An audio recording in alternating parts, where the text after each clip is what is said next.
Hello, friends. This is Sam Chaney reporting for Weaponized News. Today's June 3rd, 2026.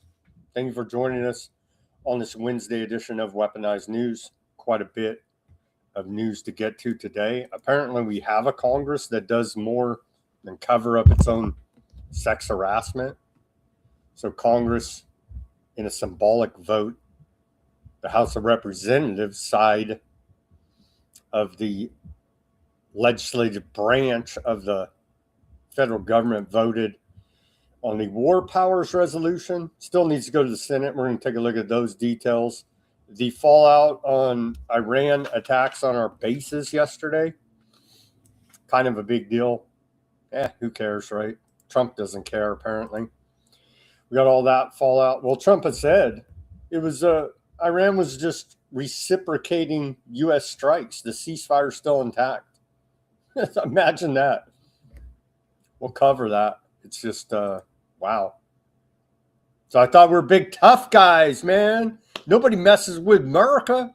Oh, it was just reciprocating attacks. What happened? Taco Trump here. Taco Trump. Our bases get whacked. They lie about it. And then Trump doesn't do anything. So that's where we're at. So I was wondering, why the hell did they appoint this William Pullet? Why the hell did they appoint him to top spy here in America, to acting director of national intelligence, where I think we have an answer to that today. I think we found the answer. Why did they appoint this guy? Well, because they're rolling out the smart cities. They're rolling out the Model Cities Initiative. And so we're going to take a look at that for technocracy. And so we do appreciate their efforts to enslave everyone they don't terminate. We're going to take a look at that. The back and forth still now on day 96 of Iran war. We're going to take a look at that. What else do we have today? We have a bunch of fallout. A bunch of fallout from the data centers, actually here in California, where the rest of the country I know loves to hate. They did vote in our democracy to be the first city, Monterey Park, the first city to ban data centers. Take a look at that. A little bit about public health. A little bit more about public health. Maha wins, they say. We'll take a look at that. Did we really get some Maha wins in the first 500 days? We'll take a look at that. We have a bunch of economic news. We have a bunch of Epstein news. We got geopolitical news. Zelensky says he's ready for peace. So are we, bro. So are we. So's the rest of the world. We are ready for peace as well. And the ethnic cleansing, genocide in Lebanon continues, as it does in Gaza. All of those details and much more on this Wednesday edition of Weaponized News. See a few people coming online. Shout out to Mac there in the chat on the YouTube. All right, let's get to this day in history. We do have a lot of news to get to. On this day of June 3rd, we go back to the year 1539. We saw the Spanish conquistador Hernando de Soto claims Florida for Spain. 1621. On this day, the Dutch West India Company receives charter for the West Indies, the Americas, Caribbean, and West Africa. 1784 on this day, U.S. Army officially established by Congress of the Confederation. On this day in 1856, Colin Whipple patents a machine for making screws. a major part of the Industrial Revolution there. On this day in 1861, we saw the first American Civil War land battle. Union forces defeat Confederacy at Philippi in now modern-day West Virginia.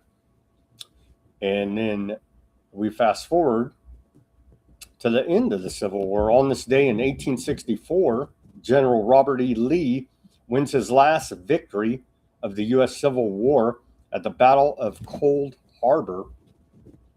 On this day in 1871, Jesse James and his gang robs Obocock Bank there in Iowa for an estimated total of $15,000. 1941, on this day, German occupiers stamped J on aardvark passports. 1943, on this day, a mob of 60 from Los Angeles Naval Reserve Armory beats up everyone perceived to be Hispanic, starting the week-long Zoot Suit riots there in Los Angeles. On this day in 1946, the first bikini bathing suit went on display in Paris, France. 1949, on this day, Dragnet is first broadcast on radio, KFI, in Los Angeles. And everybody should go look at the comedy Dragnet film with Dan Aykroyd, and I do believe, Mr. Red Shoe Man, what the hell's his name? Anyway, the other actor, Forrest Gump. I can't even think of his name. Anyhow, in there, they lay out how there's a bunch of Satanists in the government running stuff. They do it in a cartoonish way to get you to poo-poo it and think it's all but a joke.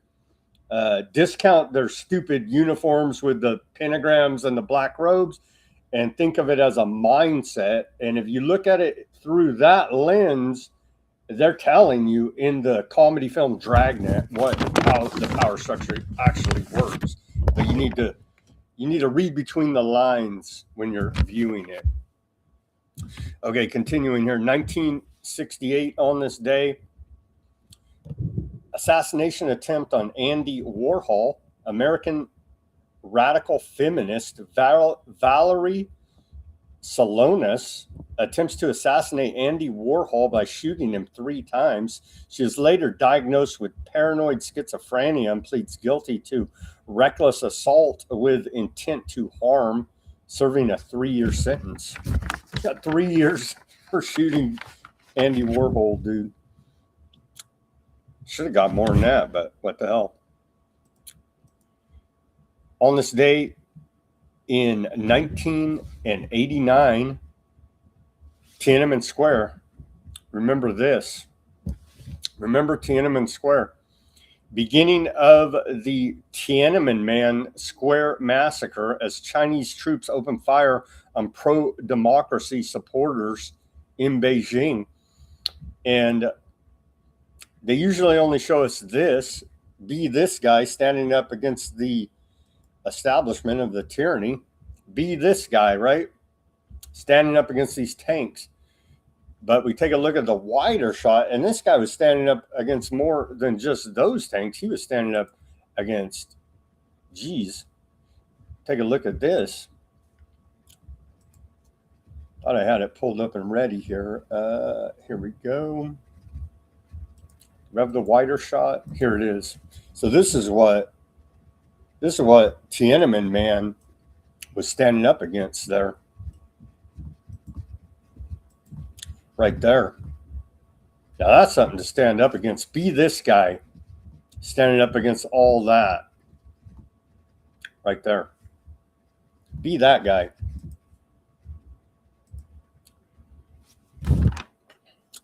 Continuing here, on this day in 2019, the Canadian government inquiry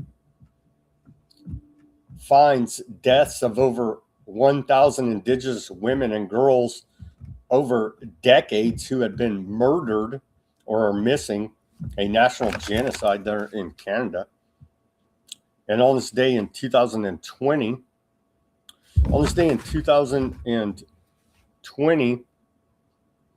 former Defense Secretary James Mattis says in an interview with The Atlantic, Donald Trump is the first president in my lifetime who does not try to unite the American people, does not even pretend to try.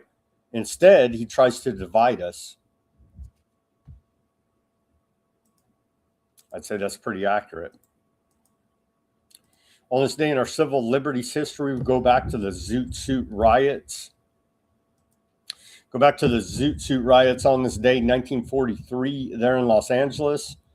The so-called Zoot Suit riots, a series of violent clashes between Latino Americans, U.S. sailors on leave, and local police in Los Angeles during World War II, erupted on this day in Los Angeles. An initial incident occurred on May 30th, but this day is generally regarded as the beginning of the riots. The name came from the Zoot Suits, which were hip style of men's suits among jazz musicians, young Latinos, and African Americans. The riot was a culmination of rising ethnic and racial tensions in years before it erupted.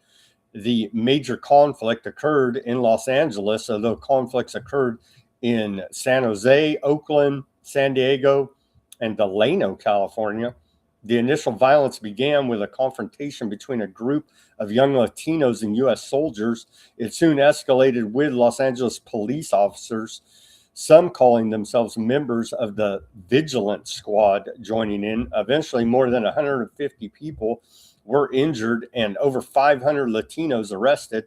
Military authorities declared Los Angeles off limits to Navy and Marine personnel, and the disorders eventually ended. Los Angeles City Council debated but did not pass an ordinance making it a crime to wear a zoot suit.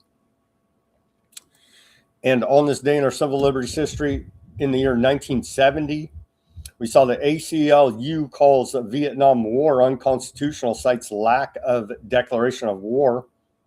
Where have we seen that? Well, we'll take a look at the Congress vote today about that issue. In a major departure from its traditional practice, the American Civil Liberties Union on this day adopted a formal policy declaring the Vietnam War unconstitutional. Traditionally, the ACLU had regarded decisions about going to war to be political questions that were not in and of themselves civil liberties matters. After several years of internal debate over the issue, the ACLU board of directors concluded that there has been no declaration of war as required by the Constitution, and that the war had brought on significant violations of civil liberties. The ACLU statement called for an immediate termination of the war. What's Constitution? What are these guys talking about at the ACLU? The Vietnam War created a number of civil liberties crises. They include the lack of congressional declaration of war as required by the Constitution. Big conspiracy there. Threats to freedom of the press in the Pentagon Papers case, spying on the anti-war movement by the CIA, threats to freedom of expression, for example, high school students' protests, censorship of television programs, and directly and indirectly some of the events that led to the Watergate scandal. Wowzers. All right, here's our segue to the news. Trump calls himself one of the finest intellects in the history of our country. Well, he is one hell of a con man. I don't know how anybody's still falling for the con, but apparently there's a cult of personality out there that lives and dies on whatever Trump says. We have 325 to 350 million people.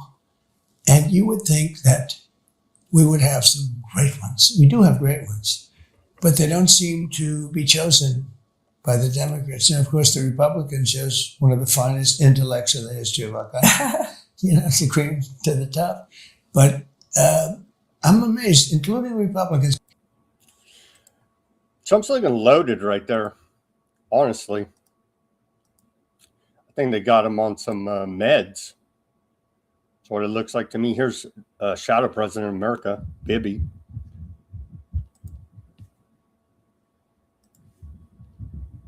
Israel, what would you do then? I think we have common goals. Let's give it a chance to achieve them. Do you have common goals on how this war should end? I think it's an open question because the reality is open. You can see that. I mean, things are. I know the president is weighing many options, and we keep in touch. We talk very often. We talk about. How often?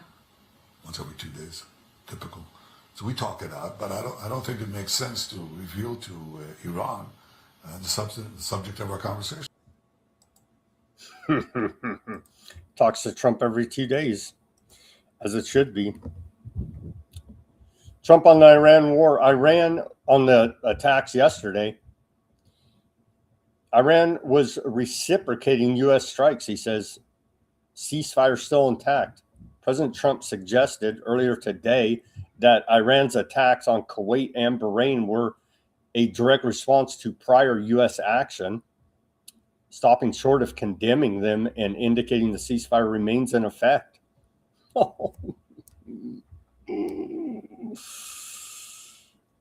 You can't have it always, Trump. You can't have it always, everything in between.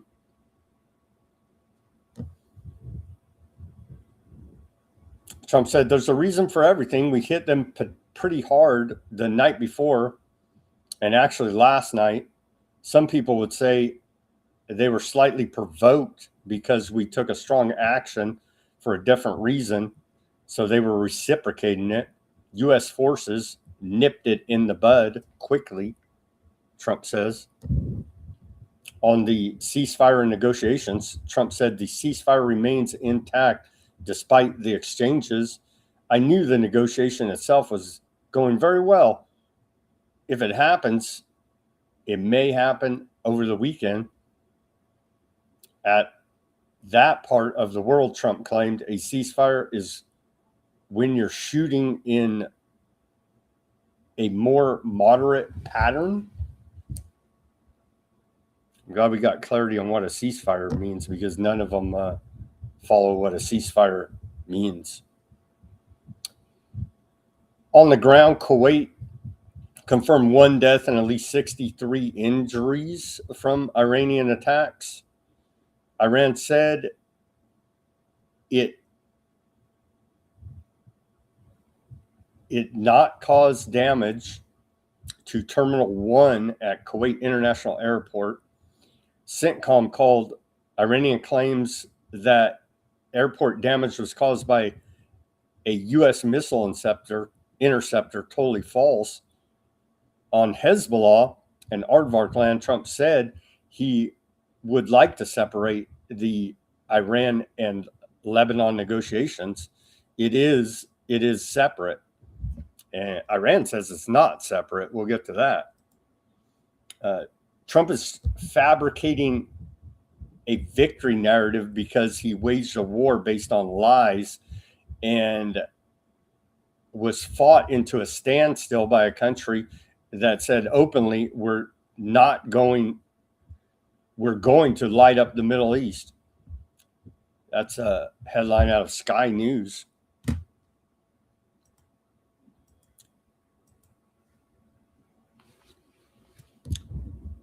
Bill Pollute. Howard Lutnick proudly posted this yesterday, the new acting director of national intelligence.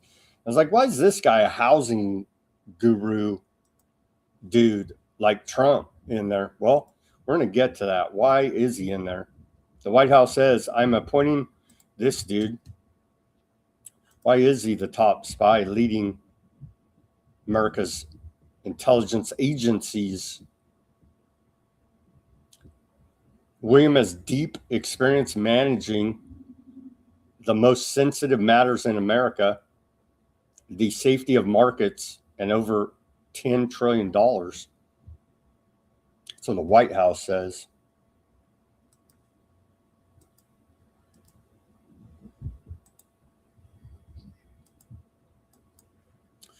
Here's Trump on modern city initiatives. Then we're going to take a look via the Justice Department. And this is why they put Pollute there, because he's going to enforce the smart cities initiatives, the 15-minute cities, the complete technological control slave grids. From the very first day I took office, our administration has waged the most successful war on crime in American history. Last year, the murder rate saw the single largest decline ever recorded, falling to the lowest level in 125 years. We've reduced the fentanyl coming across our border by 60%, from Washington to Memphis to New Orleans to our southern border. We are restoring law and order to America. Now we're taking our next big step to defend public safety in America. At my direction, the Department of Justice is beginning what we're calling the Model Cities Initiative to slash violent crime in major metropolitan areas all across our country. In selected cities, the Department of Justice will provide $300 million in grants to hire police officers, modernize equipment, provide training, and improve law enforcement. This historic funding will go to confronting substance abuse, preventing youth crime, and combating repeat offenders. In short, we're committed to making historic investments in improving the quality of life of city residents nationwide. For the next 90 days, any city or local government representing a population of more than 100,000 people can apply to take part in this exciting new program. It's amazing. Tell your local representatives to apply now by going to www.justice.gov/grants. With your help, we will put more police on our streets, and we will put dangerous criminals behind bars where they belong, and we want to keep them there. Thank you very much, everybody. Have a good time. You're amazing people. It's technocracy, hardcore scientific dictatorship.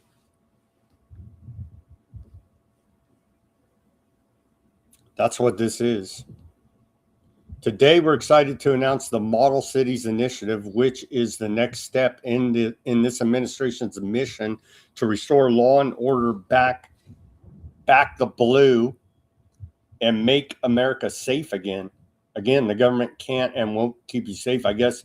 Well, they couldn't even keep Epstein safe from killing himself, right? That's the official story. Thanks to the One Big Beautiful Bill, we are surging $300 million in grant funds to support 2 to 4 cities with a population of 100,000 or more who are serious in reducing violent crime, restoring law and order, and modernizing their public safety infrastructure, which translates to scientific dictatorship. Here it is from the Justice Department, who's carrying on the biggest cover-up in American history of the Epstein files. So I trust them with this police state measures. Department of Justice, fiscal year 2026 Model Cities Initiative. Here's the grant application proposal. In cities across America, violent crime and public disorder have surged over the past few years. Policies that have weakened and demoralized law enforcement, limited the prosecution of crimes, and de-emphasized holding criminals accountable have resulted in a climate of fear and instability for law-abiding citizens. Really? And so they go through the crime statistics. And yeah, if you have a police state, then I suppose crime would go down. But I don't think we're supposed to be living under martial law. But yeah, what the hell? Anything for public safety, even though the government can't and won't keep you safe, to make America safe again by continuing and expanding the successes seen in essentially de facto martial law they rolled out there in Memphis and Washington, D.C. The DOJ is seeking applications for the Model Cities Initiative, MCI.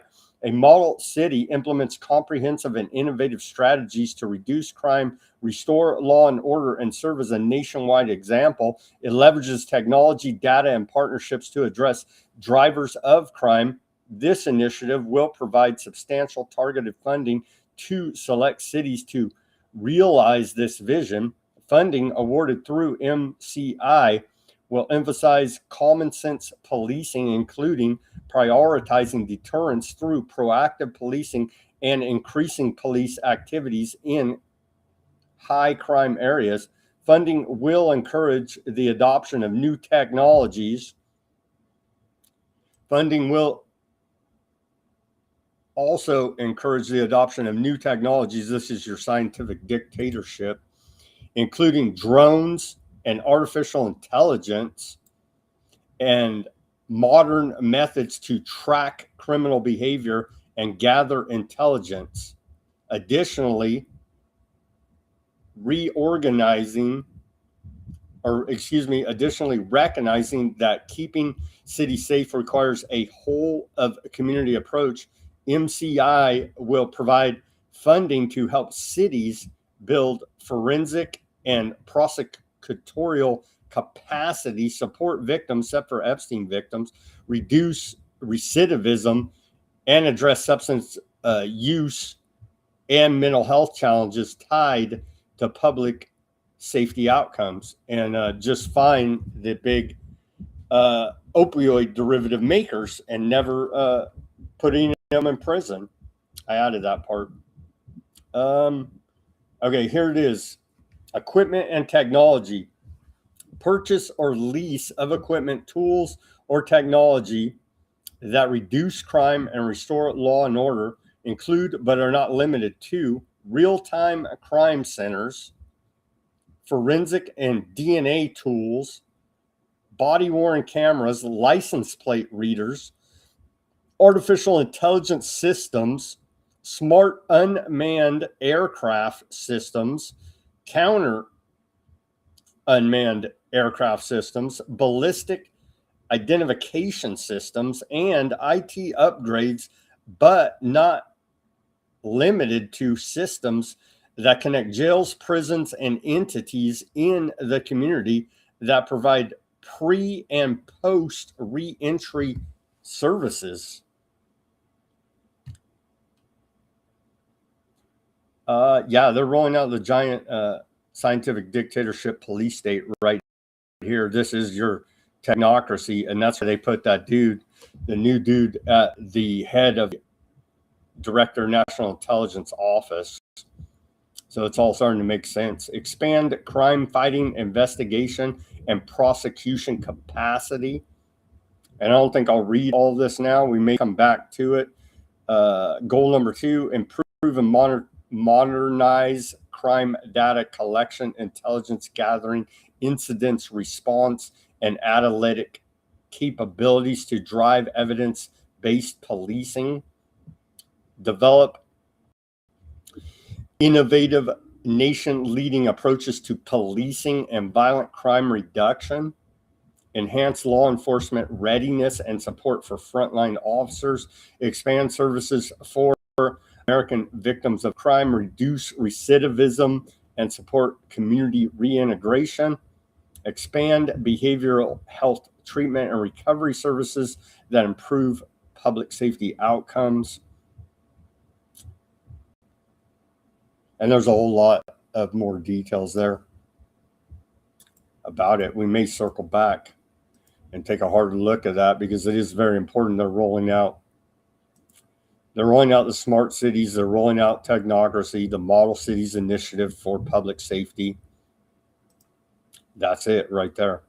And that's why we have the new head of the Director of National Intelligence, because he's going to enforce all of this. Continuing here, Netanyahu's personal lawyer Michael Robel was elected to Aardvarkland state comptroller. So that's good to keep the corruption going there. If it wasn't for me, there would be no Aardvarkland right now. Let's hear from Trump. Well, of course, that's what America's about, is Aardvarkland, as they continue to tell us.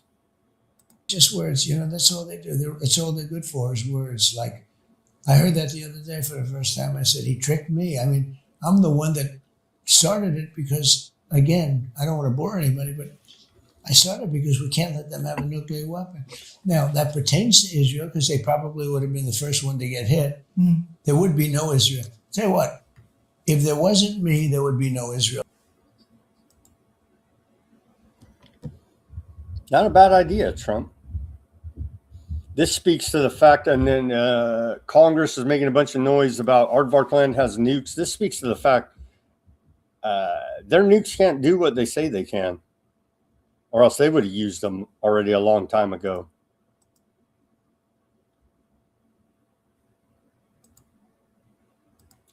More from Trump here.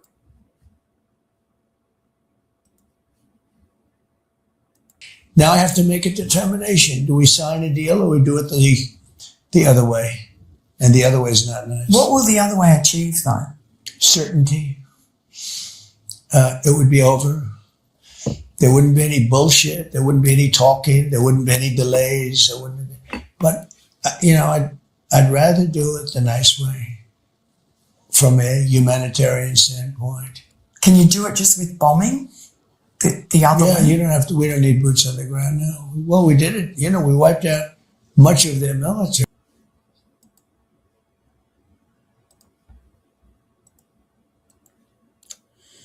Trump says Iran's supreme leader, Khomeini, is involved in negotiations. Trump said Supreme Leader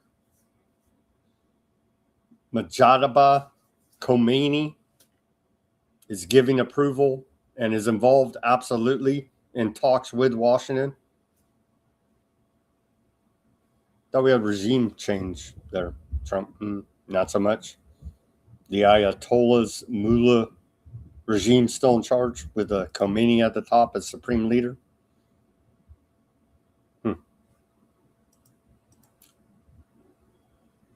Well, let's hear from Shadow President Bibi.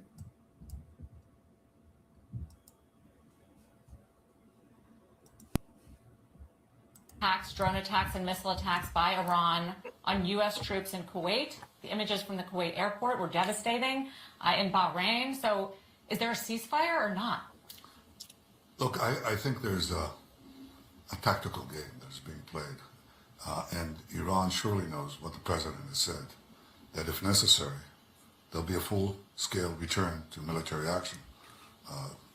It's the president's decision. Israel is ready and the U.S. forces are ready. I think Iran should take that into account. I think they are taking it into account.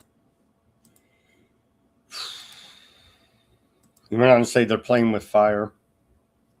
What does Iran have to say about this? Well, Iran's Ghalibaf, Speaker of their parliament, said the Iranian people have shown in their confrontation with the United States and the Zionist regime that the era of threatening Iran without cost has come to an end, and that any aggression will be met with a firm, proportionate, and regret-inducing response. This dude, Ghalibaf.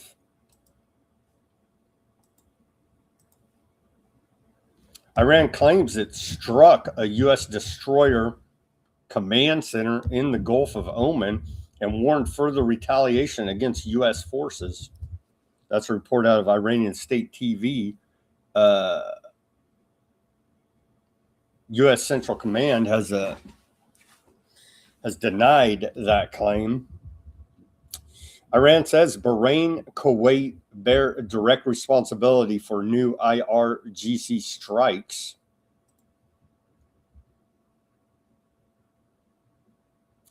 Iran's foreign ministry condemned the U.S. attack on an Iranian oil tanker in the Strait of Hormuz and a telecommunications tower on Qasim Island last night, saying the strikes originated from two regional countries and holding the rulers of Bahrain and Kuwait directly responsible. The ministry said the attacks violated the April 8th ceasefire agreement and constituted a, quote, blatant violation of Article 2, Section 4 of the UN Charter, which prohibits the threat or use of force against the territorial integrity or political independence of states. It warned that Iran would use all, quote, all capacities at its disposal to defend its sovereignty and territorial integrity, including targeting the origin and source of any future attacks. Kuwait declares two Iranian diplomats persona non grata following retaliatory missile and drone strikes.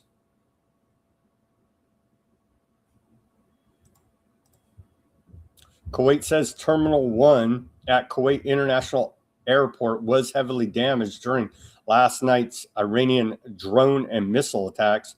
These strikes reportedly targeted Ali Al Salman Air Base and Erfajah Base, leading to speculation that the damage may have been caused by a failed interceptor missile.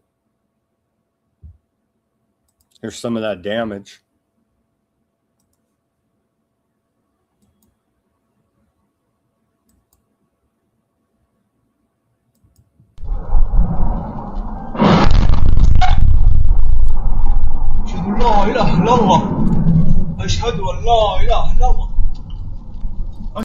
And that's what they're saying may be failed interceptor missile damage.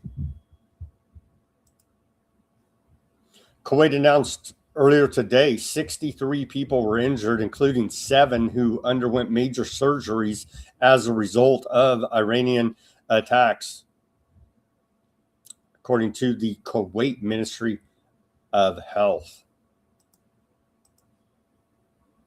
Iran's foreign minister, Odysee, says one-armed forces are conducting self-defense strikes on sites the U.S. is permitted to use to attack civilian shipping and violate the ceasefire. Any hostile act will be met with an immediate, decisive response. What sanctions and war failed to achieve won't be won with more war. Odysee, foreign minister of Iran, went on to say any attack on Beirut will have serious consequences and will lead to the full resumption of waiting. We're just waiting for that to happen, for aardvarks to go ahead and whack Beirut hard and then kick this whole thing off. And so that's really all that needs to happen here now per Iran.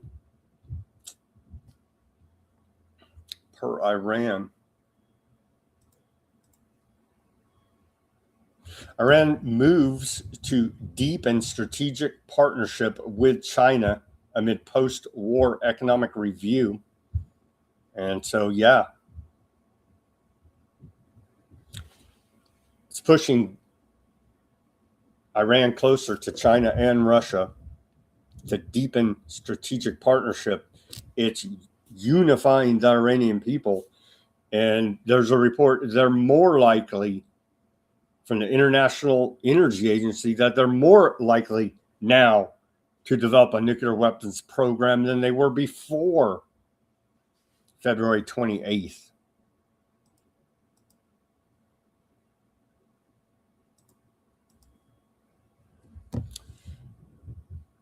The U.S. House of Representatives passed the War Powers Resolution a few hours ago with a vote of 215 to 208, directing President Trump to withdraw American forces from hostilities with Iran, with 4 Republicans breaking ranks and voting with the Democrats. The measure is non-binding without Senate passage and carries limited immediate impact, but this marks Congress's first successful House vote asserting war powers authority over the Iran war and constrains future military action without congressional approval. Imagine that. Congress doing their job? Shocking, I know.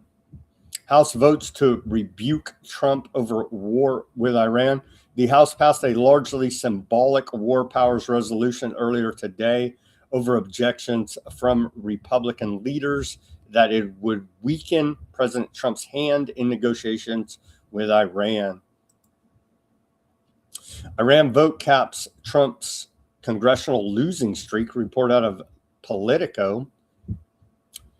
And they go through here about, was it said the SAVE Act, getting rid of the filibuster in the Senate? That's not going to happen. That's not going to happen, apparently. Here now they go through, the anti-weaponization fund has been pulled back now. They go through a couple of little things here. We'll move on. Representative Castro here, Democrat.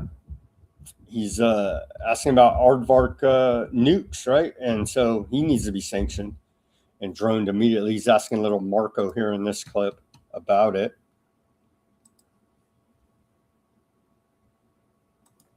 Both in closed and open sessions, as a U.S. Senator, former U.S. Senator, about the nuclear capabilities of other nations, Iran, China, Russia, France, the UK, both adversaries and allies. And so I wanted to ask you the question today, will you tell us, the Congress and the American people, whether Israel in fact possesses nuclear weapons? That's a question that they've never acknowledged to have a nuclear program. People can have, as in open source and other reporting, suspicions about what they possess.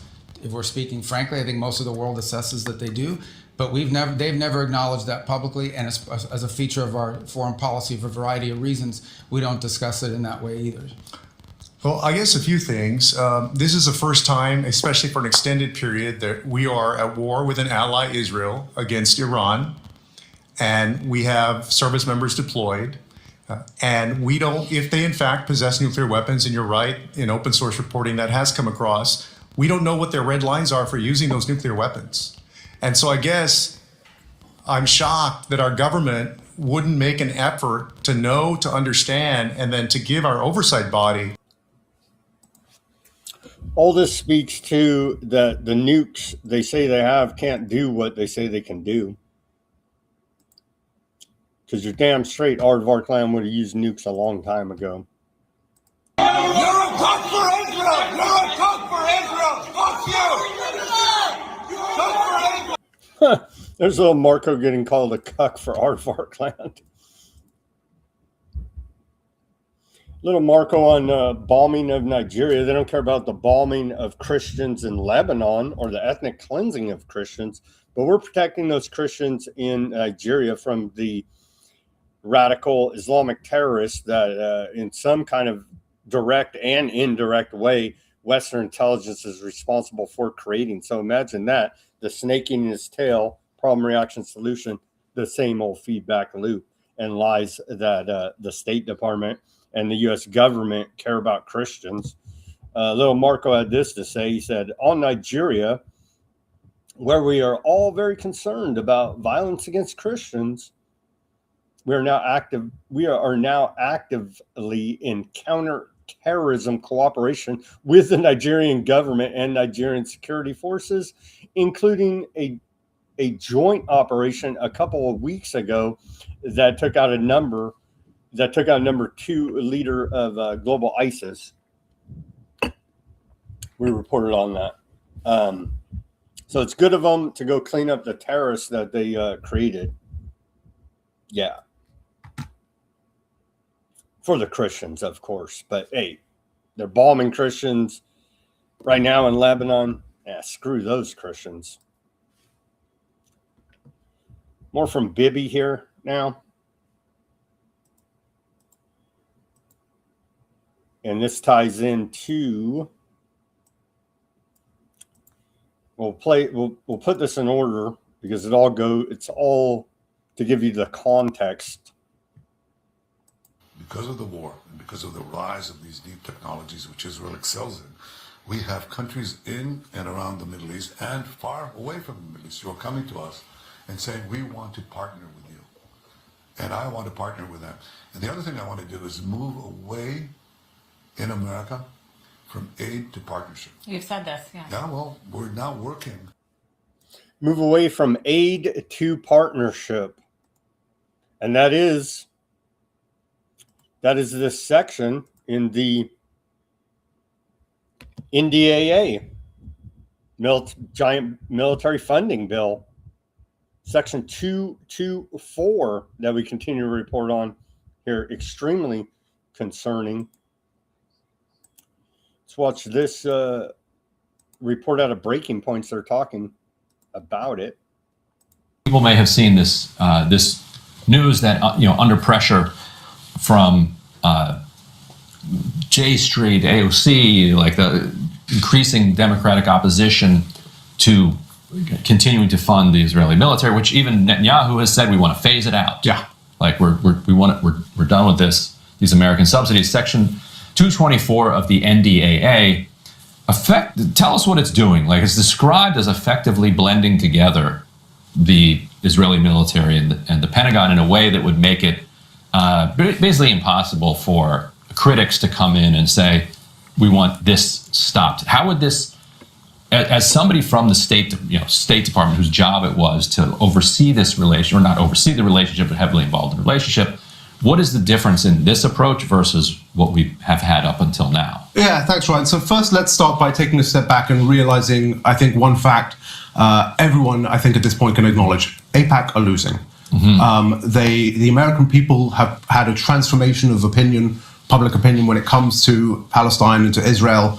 If we look at the current election cycle that you've been discussing, we see that there is very clearly an advance for those who stand up, who are willing to call a genocide a genocide.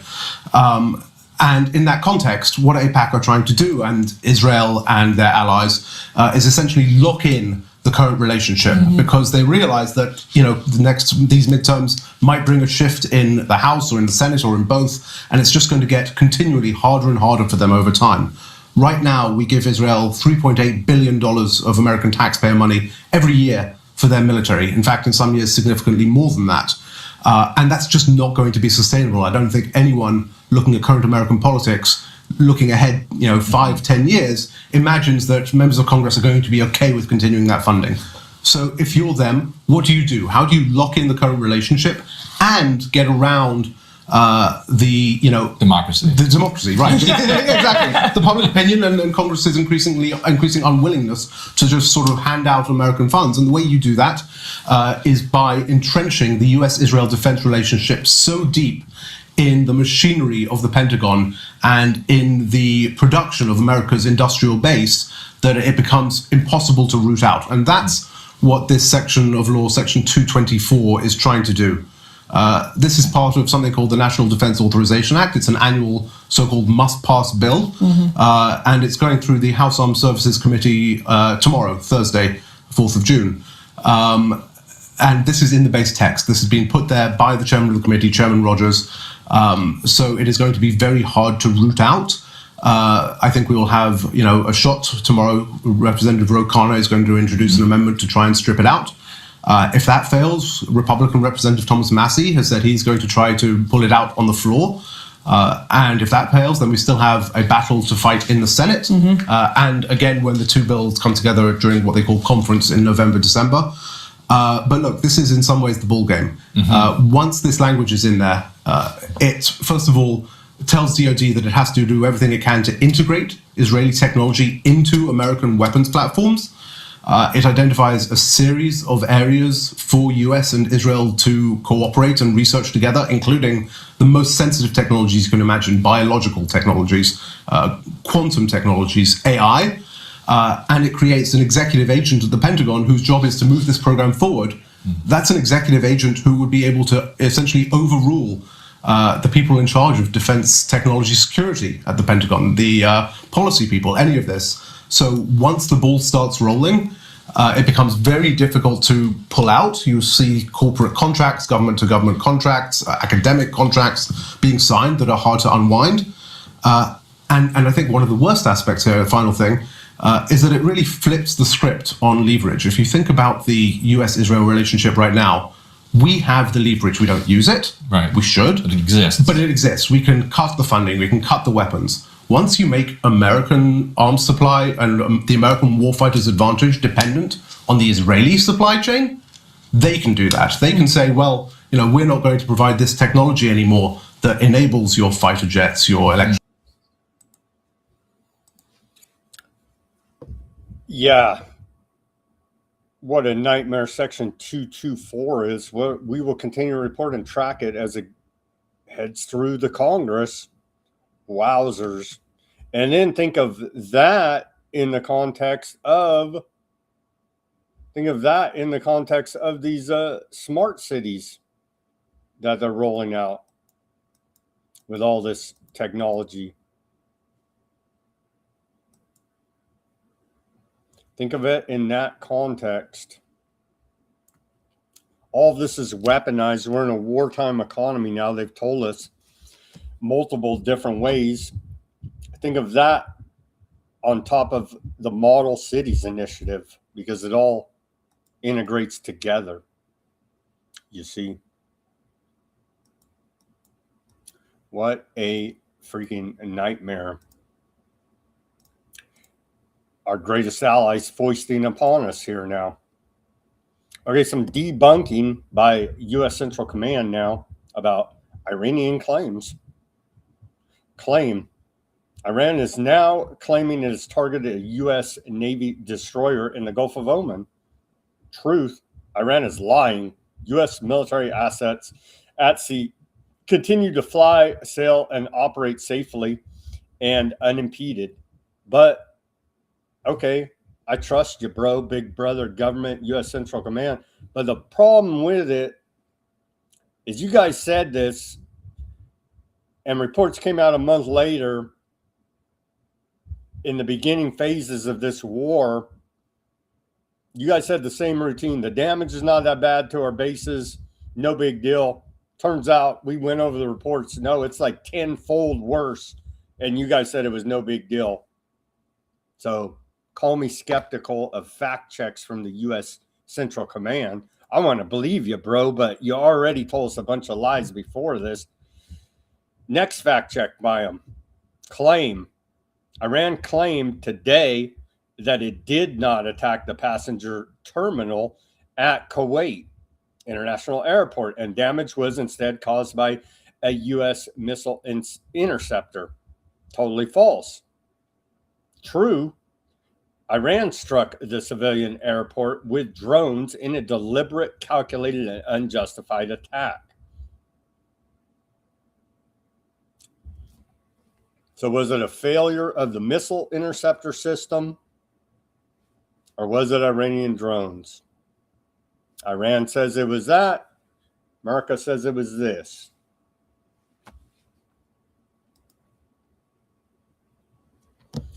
We're police of the Strait of Hormuz. Thankfully, U.S. Central Command reports that as of today, CENTCOM forces have redirected 125 commercial vessels and disabled 6 to ensure compliance with the U.S. blockade of the Strait of Hormuz.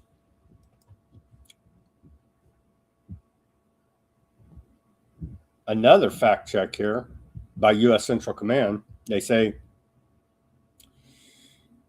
Iran's Islamic Revolutionary Guard Corps claims they struck U.S. 5th Fleet headquarters in Bahrain and a U.S. air base in the region with missiles and drones. That's false. U.S. Central Command claims. The truth is, all Iranian attacks on American forces failed. U.S. forces remain vigilant and ready to defend against unwarranted Iranian aggression. I wish that was true. I hope it's true. I want to believe you guys. I just simply can't. So you got both sides. On to public health, and we got a bunch more about it once we get to our geopolitical section. On to public health. Are you tired of winning? The Department of Health and Human Services posted this. 500 days of Maha winning. Are we tired of winning yet? I'm kind of tired of winning. 500 days of Maha wins. 40% of food industry removing synthetic dyes. 120 plus childhood health initiatives announced. $1.8 billion in annual taxpayer savings at HHS. Real food prioritized in federal nutrition guidance. Whole milk is back in schools. Priority authorization or red tape reduced. Prescription drug prices driven down. Mercury being removed from flu miracles. Medical price transparency expanded. Physician nutrition education overhauled. World Health Organization withdrawal initiated. Communities taking action on fluoride exposure. Food ingredient safety standards strengthened. And we're just getting started, they say. They did, well, we won't even get into that. Now, well, here's TV Dr. Oz pushing drugs on the American people. Don't do the drugs, kids. Legal or illegal, don't do their drugs. I've got an announcement that today we are adding 160 more drugs to this site. Now, the site already has 700 or so, or 600 or so drugs, so it's going to take it over 750 total. But that is an important number for other reasons. It means that 4 out of 5 medications that are picked up by Americans going into that same drugstore that I mentioned earlier now have the opportunity to double check that the price they're getting in that drugstore, wherever they're buying it from, is the best price out there. So there you go. All those new drugs at trumprx.gov as they're pushing drugs on the American people. The tick problem. This was posted by HHS. 31 million people a year are being bitten by ticks, and half a million unfortunately get Lyme disease. And I think that number is even skewed lower because the diagnostic tests are not that great, meaning the false negatives are high. We need better biomarkers, and we are working on that right now in real time, and of course, better treatment. So Secretary Kennedy is so dedicated to solving this problem during this administration. 31 million people a year are being... 31 million people a year are bitten by ticks. That's what they're claiming here. That was Dr. Stephanie Harpoulos.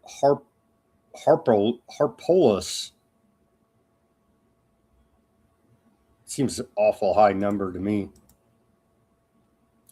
So that's the new narrative they're rolling out now with all this weaponized tick fear. You got Lyme disease, you got alpha-gal disease. CNN has run 3 separate segments in the past week on tick-borne red meat allergies spreading like wildfire, and calls to ease public fear. That's not news, it's advertising. Expect alpha-gal to become the next fear franchise as the narrative machine ramps up. That was a post by Jason Bassler. We have a few posts by him at a Free Thought Project right there. And it's a whole of government approach, as they say. So the government's on board pushing the propaganda from its end via public health with the cable news network there, a la Operation Mockingbird 2.0, pushing the narrative on its end as well. Well, it's not all bad. They are... but again, it always goes back to, okay, everything's in a shit can, a dumpster fire. No one is held accountable for letting things to get to this point, as if it's all an agenda and they're playing the pendulum swinging back and forth, or you would hold someone in government accountable for these utter and complete failures to the point of criminality, people dying and the like. But yet no one in government is ever held accountable. Very few. Very few. They are doing beautification there in Washington, D.C. 22 fountains restored, the Department of the Interior reports. Graffiti removed and historical sites cleaned. It's the same government workers doing it as were the last administrations.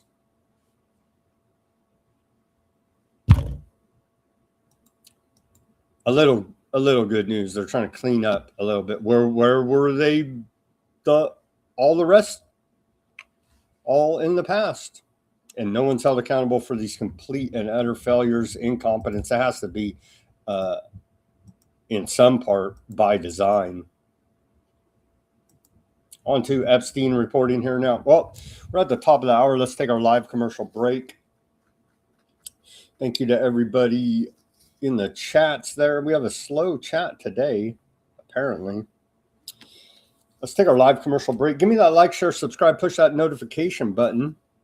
We went through a lot of hardcore news there for an hour with no commercials. Not many shows doing that. Give me that like, share, subscribe, push that notification button. Go to weaponizednews.com/shop. Get yourself a holograph sticker there. All the colors of the rainbow for Pride Month there. You can see on the holograph sticker for Weaponized News. If you don't like Pride Month, we have a white background sticker there for you and a clear sticker as well. We have the 3 stickers at weaponizednews.com/shop. The link's in the description below this video. We got baseball caps, t-shirts, coffee mugs, shot glasses, a bunch of different gear and items at weaponizednews.com/shop. Go over there and take a look. If you don't want to become a patron to the store, we take donations. The links are in the description below this video. Buy me a coffee, Cash App, Bitcoin wallet address. All the links are in the description below this video. Become a paid subscriber at Weaponized News Substack. There you get the whole show. You get a summary of the show and links to almost everything we talk about for documentation and further research purposes. I don't put anything behind a paywall here. Everything's free to the public. Spread the word. Give me that like, share, subscribe, push that notification button.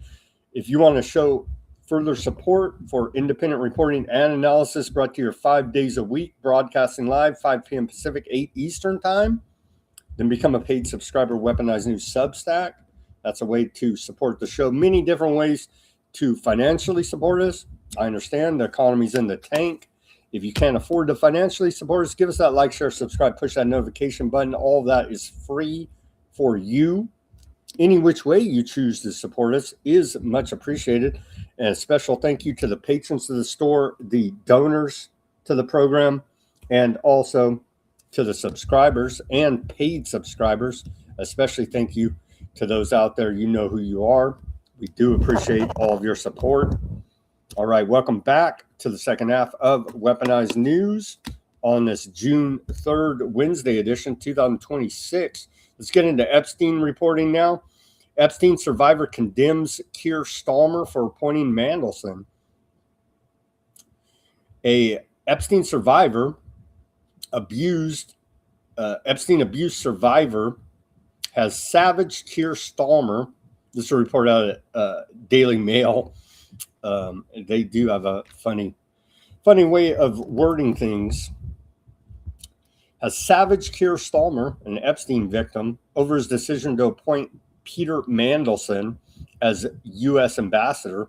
In a dramatic intervention, MPs heard a statement from U.S. survivor Lisa Phillips in what she said the prime minister had failed to listen to those who suffered at Epstein's hands. Miss Phillips, who was assaulted by Epstein at the age of 21 and then trafficked for years, challenged Keir Starmer to agree to a public inquiry into Epstein's activities and those of his associate, Ghislaine Maxwell, and others who enabled or protected their crimes. The former model said, as a survivor, I struggle to understand how Prime Minister Keir Starmer appointed Peter Mandelson when his association with Jeffrey Epstein had long been publicly known with the prime minister, but those requests have been ignored.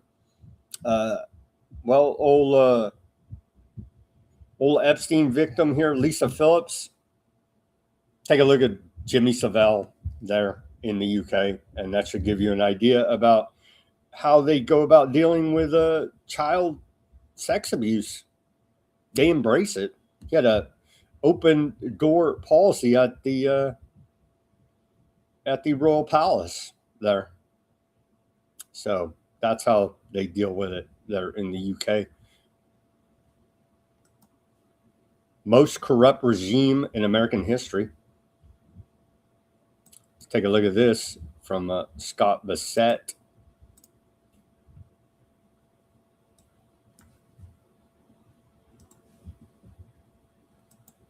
Thank you.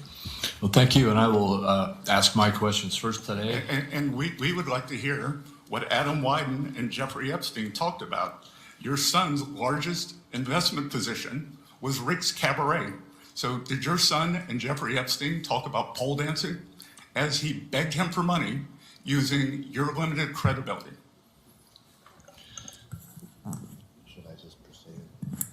I'm going to proceed with my questions, and Mr. Secretary, I'm going to start with regard to the issues that Senator Wyden raised. Old Bassett trying to turn it around there. You're not going to turn this around, buddy. Barry Weiss, new head of ZBS News, and her wife are in Epstein files.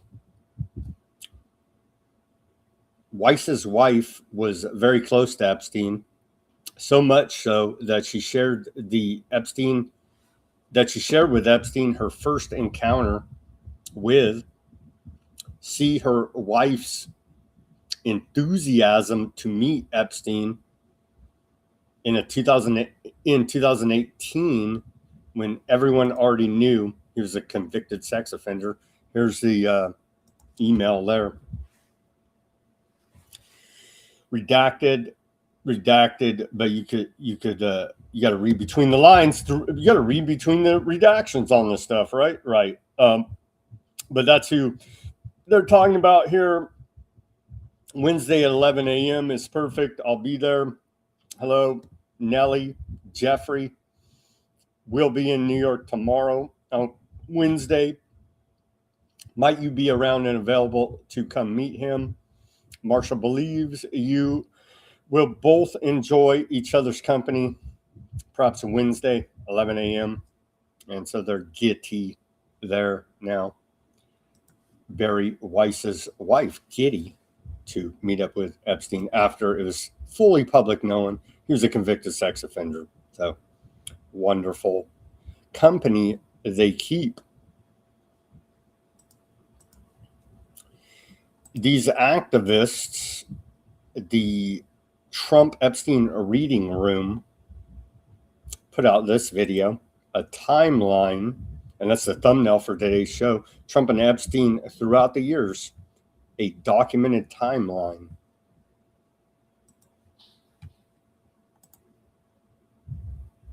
No audio here, but they're showing you. You can print these out and put them up in your area. All mapped out there. Of course, Trump knew nothing and he turned in Epstein. That's a bullshit cover story. There you go. And they ended with that. Guilty on 34 counts. A Manhattan jury found Trump guilty on all 34 counts of falsifying business records to conceal hush money payments made before the 2016 presidential election. It was the first criminal conviction of a former United States president.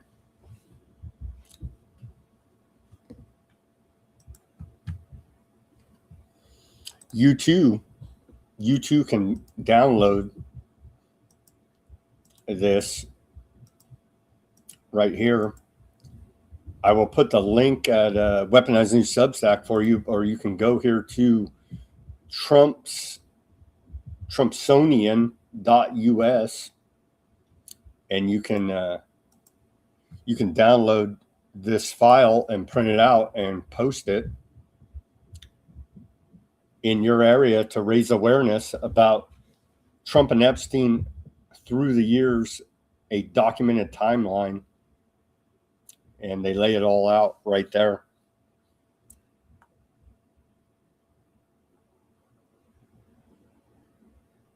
Going all the way back to the 80s, Trump meets Epstein, 1987. Going way back there. And it goes on.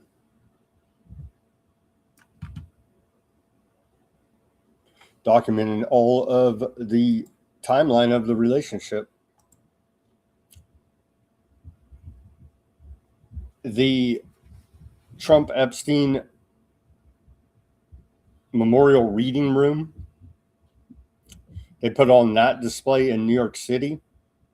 In just 16 days, nearly 10,000 New Yorkers walked through 3,437 bound volumes of the Epstein files in Tribeca Gallery. And so they put on that public display, raising awareness about Epstein files right here.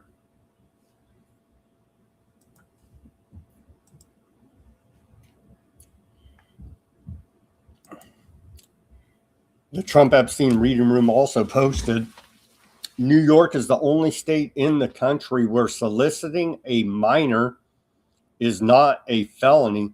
Epstein survivors and friends of the Reading Room are leading the fight to change that and protect all minors from sex trafficking. But New York lawmakers are running out of time to act. And so they're trying to make solicitation of a minor a felony there in the state of New York.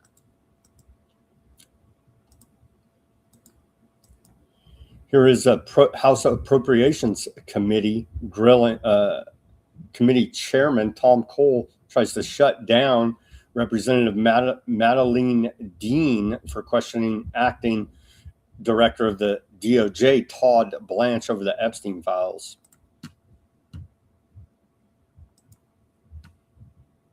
About justice for the Epstein victims and survivors. And I'm going to begin with the closing words of Virginia Roberts Giuffre in her book. It's literally the last paragraph.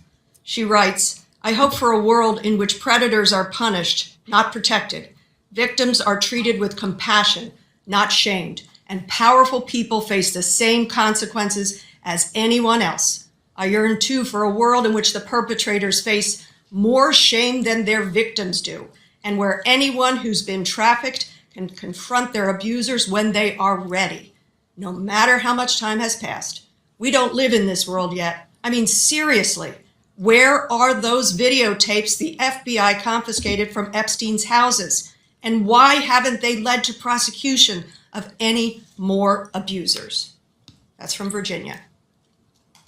It was printed, as you know, posthumously after her death. Mr. Blanche, you and I had a chance a couple of weeks ago at the Department of Justice to speak about these cases. We discussed three things in connection with this monstrous decades-long crime spree. Number one, your failure to fully redact survivor information. Number two, your failure to follow the law and release the remaining files. And number three, your refusal to prosecute anybody else. Mr. Blanche, let's continue that inane conversation, but this time it's public. This time, and more importantly, it's under oath. You're speaking to Congress. So let's get into it. When will you comply with the law and release all of the files? As I said to you when we spoke before, we have complied with the law. We have reviewed. There are 3 million more documents, and you know what you said to me? They're all duplicative, and they include another guy named Epstein. No, I didn't Nobody's say buying. that. That's I did what not you said. say that. That's what you said. So look, reclaiming my time. Can I answer? Can I answer the question? I may not. I Okay. just gave you the answer you gave me. No, actually, it's my time, Mr. Chairman. I think those are the rules of this committee. I told him the answer he gave me, and now in public he's trying to say something else. Please stop the clock. Can I get that time back? May I have 20 seconds back, Mr. Chairman? Thank you. I very much appreciate that. Mr. Blanche. You don't want me to answer the question? Mr. Blanche, as you know, I've visited DOJ 3 times for as much as 10 hours, and I'll be going back. Does the Epstein File Transparency Act say that the file should be available to members of Congress with a minder at DOJ, where you're in a secure room, you can't write on any of the binders, you can take your own notes? Is that what the Transparency Act says? It doesn't require we allow you to come to DOJ at all. We did that on our own. What does it say in terms of transparency? It says that they should be made publicly available. And they Am were. Am I correct? And Publicly they were. available. And they were. Oh, let's talk about that. Okay. Time of the gentlelady has expired. I beg your pardon. And I'd actually like to get 20 seconds back. How do I get cut off 2 minutes into this? 2 minutes and 10 seconds. Time of the gentlelady has expired. I beg your pardon, Mr. Chairman. No, that's not. What rules are we operating under? Because he's under. You're operating under the Epstein Files cover-up rules. Now, what about all that missing evidence? Here's a short clip from Ben Swan. Jeffrey Epstein, because his homes were raided, he had a media room in every single one of his homes, and he's got monitors everywhere, and he's got cameras wired in every single room in his house. We also know that Epstein has storage units hidden all around the country. Do you know what's in storage units? It's all evidence, because you don't have cameras set up all over your house that are recording, by the way, onto tape, because 20 years ago, you're not recording on anything digital. Those physical tapes are sitting someplace. If he was doing this in some kind of way that had nothing to do with blackmail, he wouldn't hide them around the country. You'd put them close to home. You'd put them in your basement where you could access them if you needed. He absolutely was a honeypot, and he has plenty of evidence on everything. Where is all the evidence? Well, the FBI has it, and they're continuing the blackmail operation, obviously. So it used to be a thing that this was a big deal. The NSA Data Spy Center there in Utah. Remember that? Jason Bassler Free Thought Project says, why is the government building giant surveillance facilities? In 2013, we were asking that question. And in 2026, we need more AI data centers immediately. What happened, America? Well, technocracy is what happened. And they got their man, Trump, in there. Most people still don't get it. In 6 months, your new car will be a data harvesting machine. It will collect risk scores, attention data, behavioral profiles, location plus route patterns. Your car won't just watch you, it will monitor you, rate you, and monetize you.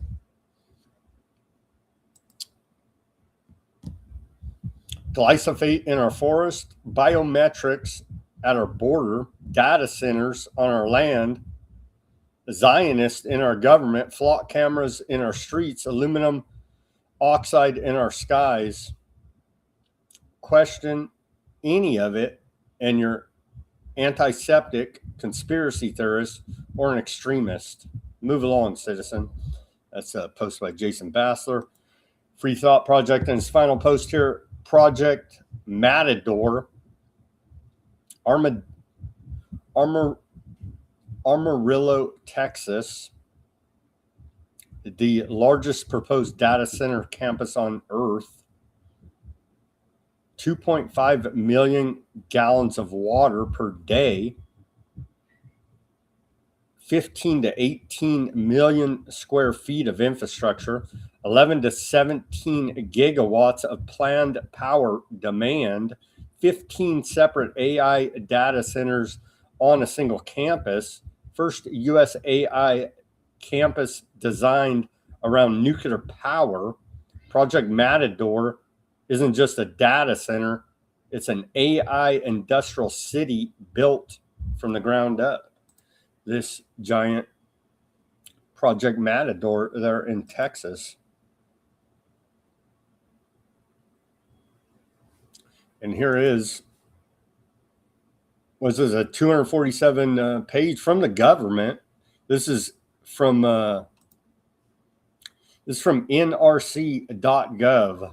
You see, it's technocracy. All of this is integrated into national security.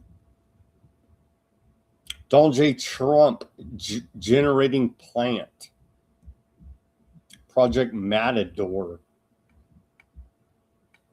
Pretty amazing here. I'll post a link to this on Weaponized News Substack, or you're free, obviously, to go do your own research about Project Matador. Yeah, they're proposing to make it self-contained with its own nuclear reactor. I don't know what could go wrong. Probably nothing. Obviously, nothing's ever gone wrong with nuclear reactors. Tennessee now requires all data center owners to pay the full cost of any electrical infrastructure needed to support their facilities, preventing public funding or cost shifting to other ratepayers. The law enacted through House Bill 1847 and Senate Bill 2128 and effective May 7, 2026 mandates that both new and existing data centers with peak demands of at least 50 megawatts must cover the entire cost of infrastructure upgrades or expansions necessary to supply electricity to their operations. And I'm asking the question, should Trump bomb Tennessee over this transgression against technocracy? I think it's a fair question to ask. Let's watch this report out of local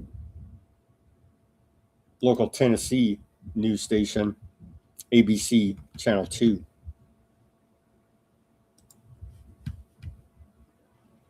Data centers are now required to pay for the infrastructure needed to power them. That includes electricity. According to the Tennessee Valley Authority, data centers make up about 18% of their overall industrial power load. They expect that number to double by 2030. Some of that cost has fallen on ratepayers. State Capitol reporter Tori Gessner explains how this new law will work. It's the largest AI supercomputer in the world, and it needs a large amount of electricity to keep it running. xAI's Colossus in Memphis uses enough to power 200 to 300,000 homes. But when the company came to town, they brought their own energy source with them. They bought a decommissioned plant in nearby Mississippi, and they are generating their own electricity, and they are transmitting that to the data center.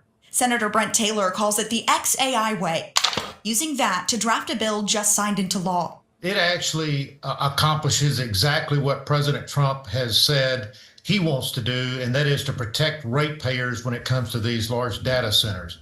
The legislation will require data centers that have a peak demand of 50 megawatts of electricity during the first 3 years of operation to pay for their own infrastructure, so the ratepayers aren't stuck with the electric bill.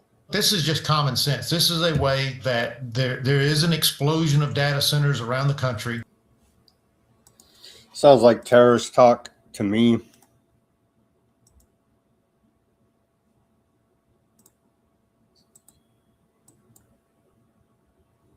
Here's a report out of PBS about what they saw investigating these data centers. Stargate is one of the most ambitious and powerful AI data centers ever built. It's really hard to get a sense of actually how much energy is pulsing through these facilities. And so that's why we've started to incorporate a thermal drone to really try to get a sense of what is actually happening at these facilities. We're driving around and we still haven't gotten a clear look at this place. And I think that's why the aerial view is going to be key to figuring out what's going on here. Our thermal drone is just one part of our reporting process. We still heavily rely on more traditional forms of investigative journalism, mainly public records requests. So we often use a combination of public records requests and innovative things like thermal imaging to really get a sense of what exactly is happening at these facilities. All right, so this is what it looks like in a standard drone shot, but watch what happens when I switch to thermal. Wow, It's important to note that it's not showing us the specific pollutants or specific gases that are emitted by these turbines, but just by showing us that heat signature, we know that pollution is happening at this site. Gas turbines like these are essentially jet engines that generate electricity, and they emit a lot of greenhouse gases and harmful air pollution, which is linked to asthma, heart attacks, and even premature death. The day we filmed, Stargate was only operating one of the 10 turbines that it has on site, but it eventually plans to have more than 50 of these turbines powering its operations here. It's absolutely shocking to see that invisible pollution made visible like this. This is incredible. So how can you tell if a facility like this is following the law? Well, we're going to take these images to a series of experts to really make sure that we understand what we're looking at, but you'd be surprised what I've found in the past. Evan's investigation previously took him to South Haven, Mississippi, another community being impacted by a giant new hyperscale AI data center, xAI's Colossus, which helps power their chatbot, Grok.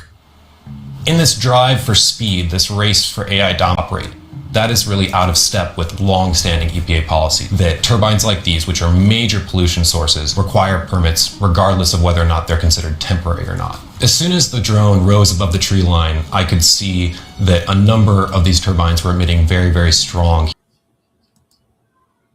Everything's fine. What Jimmy on the YouTube says, put them in Republican states where they do as they're told.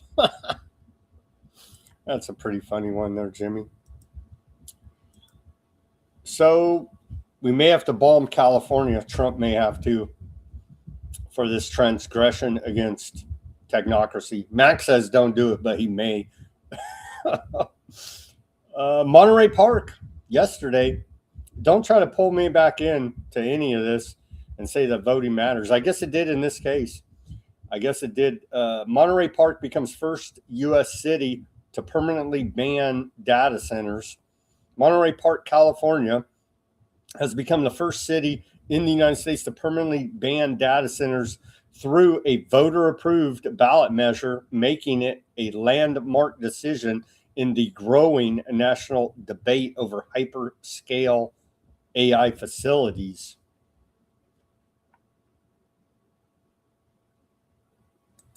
How the ban came about. The ban stems from strong community opposition to proposed 250,000 square foot AI data center at Saturn Business Park, which would have operated near residential neighborhoods. Residents raised concerns about water and electricity use, noise pollution, air quality, and potential impacts on public health and utility rates. The project was withdrawn after months of protests and packed city council meetings. A bunch of terrorists there in Monterey Park, according to technocracy.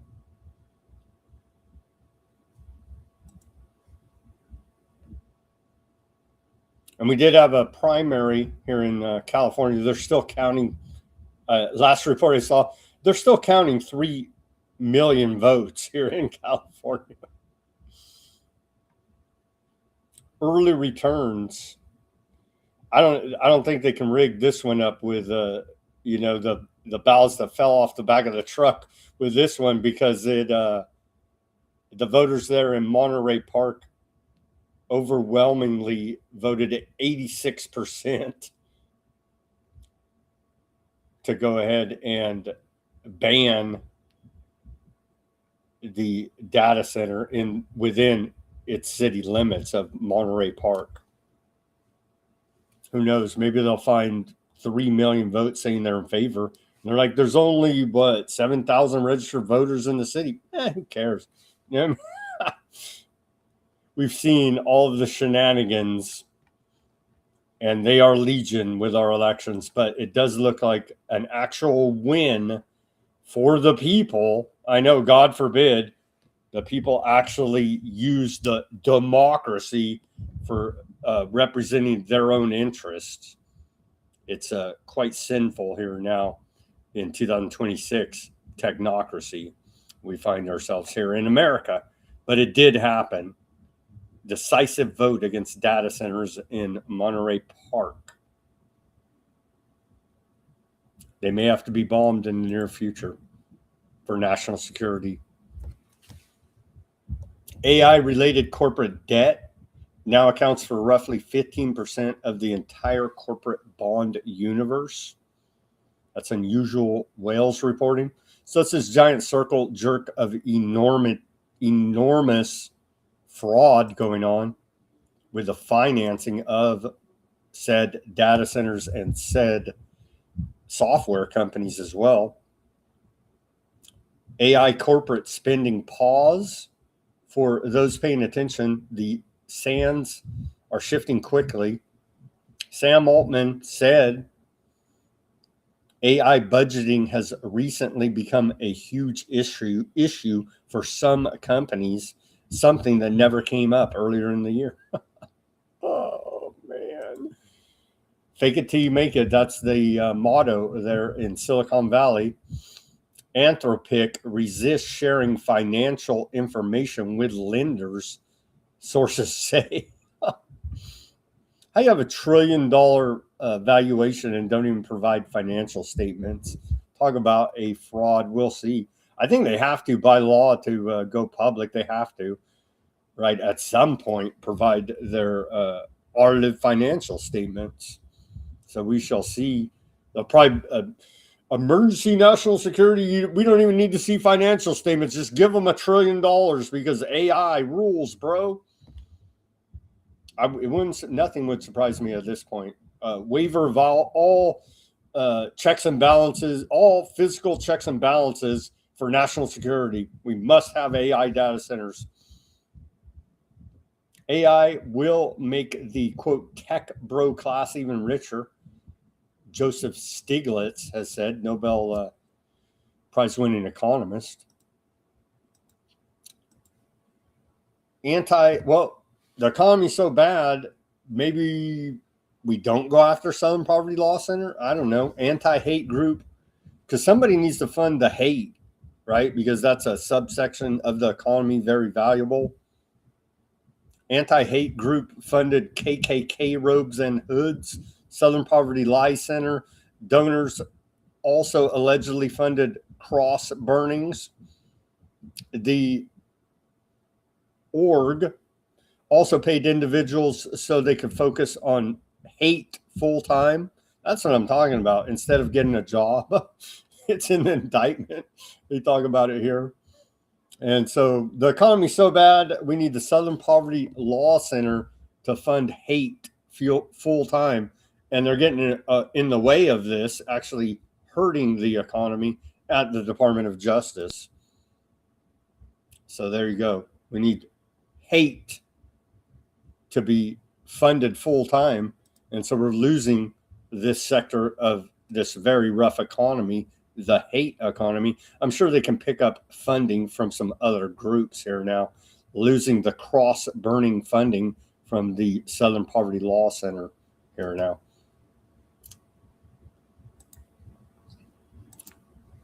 Trump on the economy says, if you take away just the price of gasoline, the energy, we have very little inflation. Are we all stupid? That's what drives the economy is the energy, and it trickles down, or the cost is passed through the cost of transport. It's literally everything. He downplays it. Oh, no big deal. Come on, bro. SpaceX targets $135 IPO price at valuation of $177 trillion. Report out of CNBC.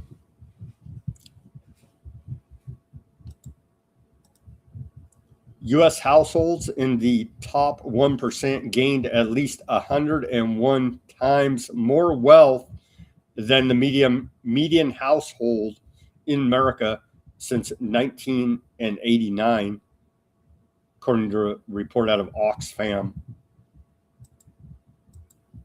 The Trump administration has announced it will dismantle a $368 million deep sea monitoring system that provides critical data on the the world's oceans.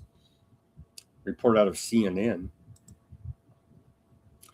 AI drove the numbers of layoffs to the highest May total since the bat times 2020. And they literally shut the world's economy down because bats were circling.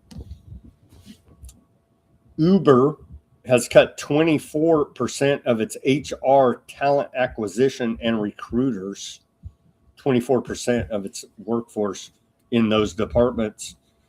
Report out of Bloomberg.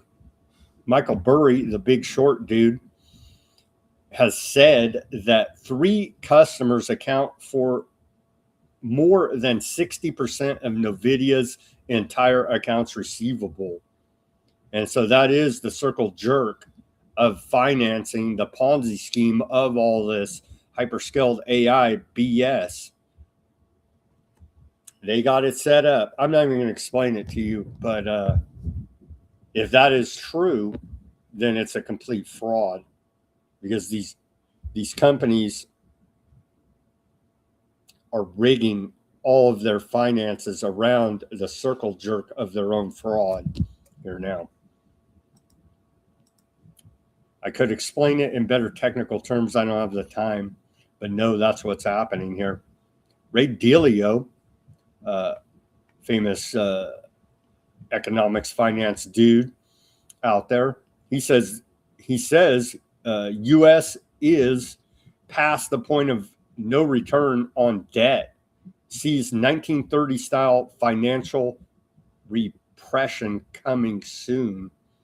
Ray Dalio said the United States has crossed a debt threshold from which it cannot return, and the Federal Reserve may soon be forced into a 1930 style policy of holding interest rates artificially low. He made these comments at Forbes Icon Last Summit. Yeah. So what are they going to do? What are they going to do? Well, this whole thing's going to come down to the time of the bankers choosing when they can maximize pain on the public and profiteer and maximize their own profitization, is exactly how this whole Ponzi scheme is going to sort out. The likelihood of Iran developing nuclear bombs has increased, the International Atomic Energy Agency said. By 2027, AI investment will exceed global military spending, according to JP Morgan Chase. Well, the reason for that is AI investment is part of global military spending, i.e. weaponization, i.e. Skynet, i.e. technocracy. Trump's Iran war drains U.S. oil supplies to lowest level since 2004, according to Financial Times. Let's take a look at the AAA national average for the price of a gallon of gasoline, and it's gone down again today, about 3 cents. So according to AAA, national average for the price of a gallon of gasoline, on average across America here, the price of a gallon of gasoline is $4.26. And you can see it did go down from yesterday, where we were at $4.29, went down a cool 3 cents. They're still, well, we even went below $6 here in California. So everything's looking up. We've won the Iran war 96 times now. Treasury Secretary Bissett acknowledges the average household is currently paying up to $200 more for gas. I got news for them. Let's double it. So let's just double all their fake economic data. As per usual here now, according to Brown University, the Watson School of International and Public Affairs, they're tracking the cost burden of the Iran war per U.S. household and overall consumer cost burden since the beginning of the Iran war on February 28, 2026. Here are those numbers. So more than double Treasury Secretary Scott Bessett's claim there. We're now up to $406.98 cost burden per U.S. household across both diesel and gasoline, as you can see there. And total consumer burden since the beginning of the war has went well past $53 billion. We got a 33 column in there. So we're at $53.3 billion total consumer burden since the beginning of the Iran war on February 28, 2026. You can see right there. And we are building the Greater North America Project. Chairman of the Joint Chiefs of Staff, Dan Kane, General Dan Kane, made his first official appearance to Caracas, Venezuela, where he met with senior interim governmental leaders at the U.S. Embassy.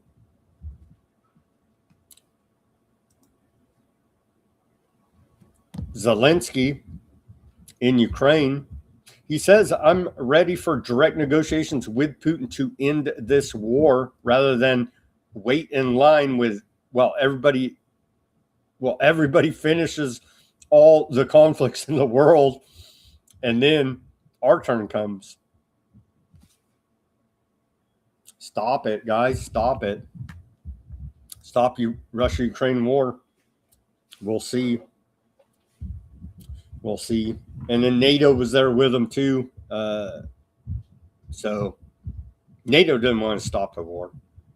America, I don't know. America's like, Trump's bored with it now. But it goes on. It rages on. And so we had the big attacks by Russia over the last week in retaliation to the Ukrainian NATO American attacks on that school that killed a bunch of school kids, Russian school kids. And Russia hit them with a hypersonic, a Reznik, a bunch of other attacks. And so they're like, let's stop this already. Both sides have said so, but they've said so many times throughout the unprovoked invasion by evil Putin, YouTube. That's where we're at with that. Hopefully they stop. Good signal, at least from Zelensky, saying he's ready to stop the war. Here's a Director of Homeland Security now, Mullen. We told you this guy was a dirtbag when they appointed him. Here he admits that, the government, he admits that U.S. government has been keeping a database of all American citizens for our own safety. Are you keeping a database of American citizens? Are we keeping a database? Yes, sir. A lot of your ICE agents out there have said we are keeping a database of then how do you get a passport if you don't have a database of American citizens? How can you keep a database of American citizens, sir? Why? Gentlemen's time's expired. Because you're a damn terrorist if you protest these data centers. That's why. Meme of the day from the Department of War. It's the thumbnail of the show here. You can't win, so don't try. Pentagon Undersecretary Michael there. Maximizing warfighter lethality through complete technological overmatch. The Department of War will remain dominant across all domains of warfare. Quite a meme they created there. We still don't have hypersonic missiles officially, and so we're failing here now. The Russians are ahead of us in the hypersonic missile game. Washington recognizes Somali's territorial integrity in a blow to Aardvark Land Somaliland project.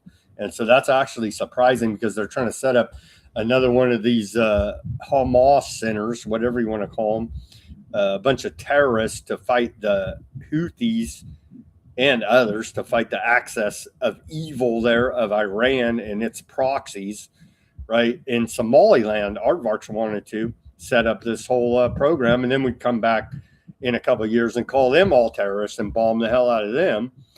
And turns out the United States affirms its recognition of the sovereignty and territorial integrity of the Federal Republic of Somalia, which encompasses the region of Somaliland.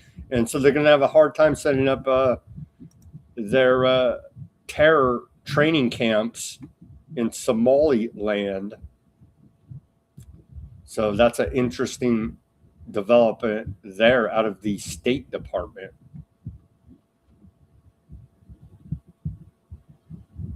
They'll still do it, but it's going to be a little bit harder if Somalia says we don't want your Somaliland terrorist wonderland in our country.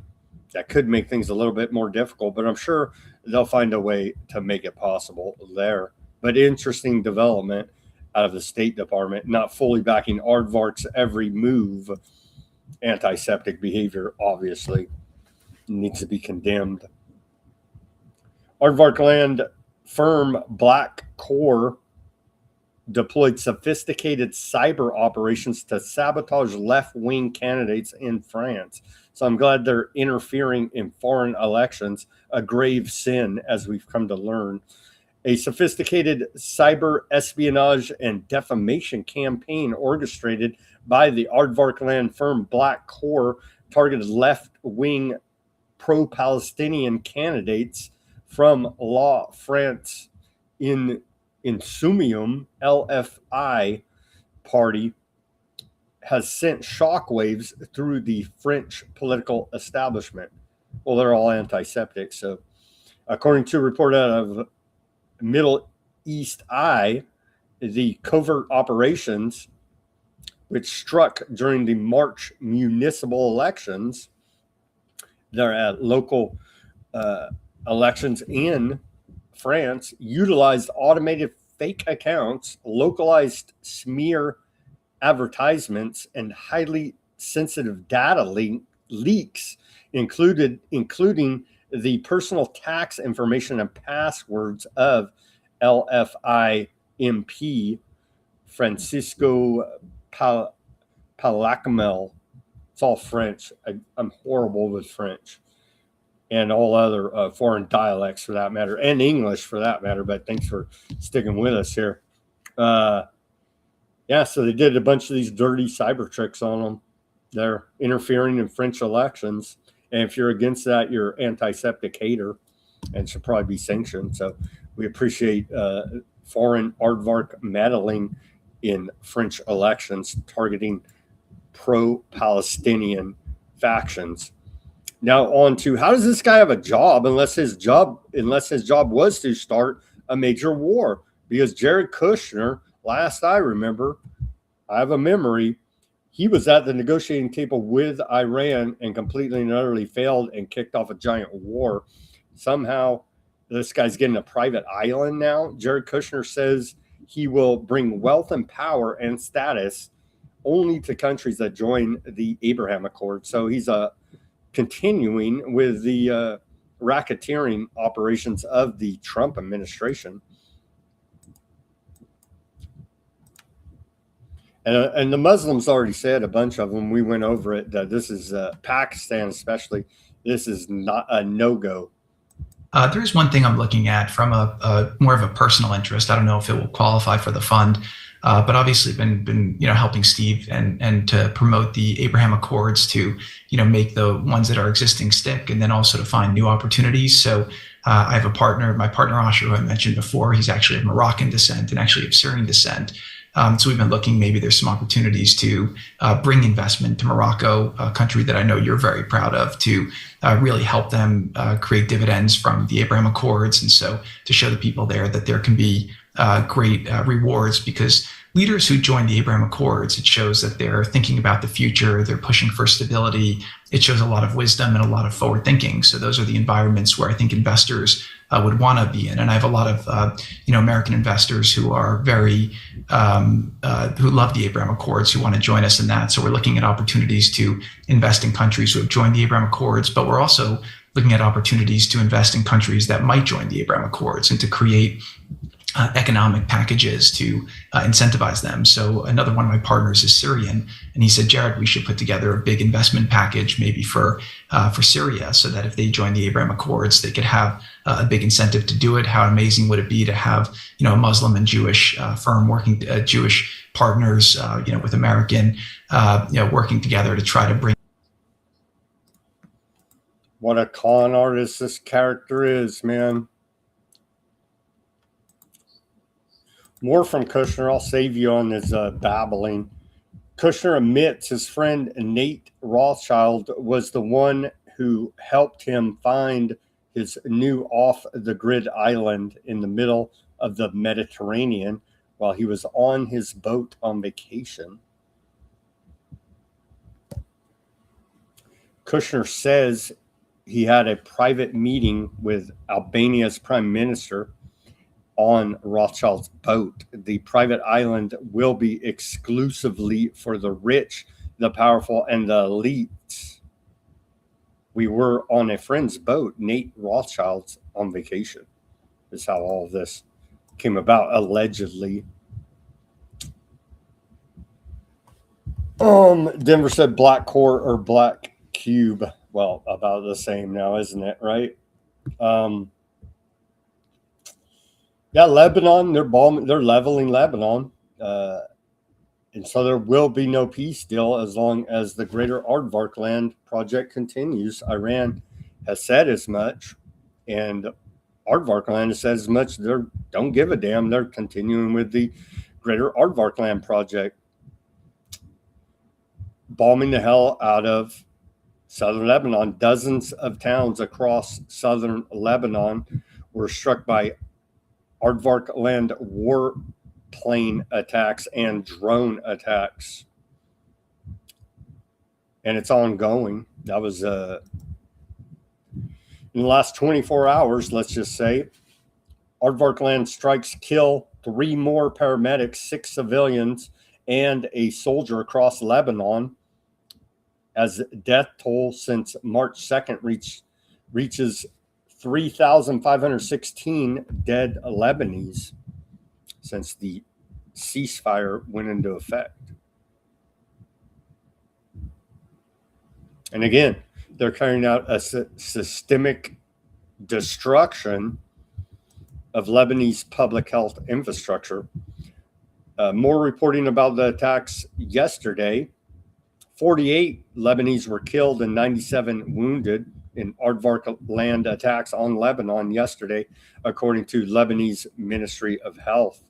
4 paramedics, 6 farmers, and 1 woman are among those killed in the attacks on southern Lebanon.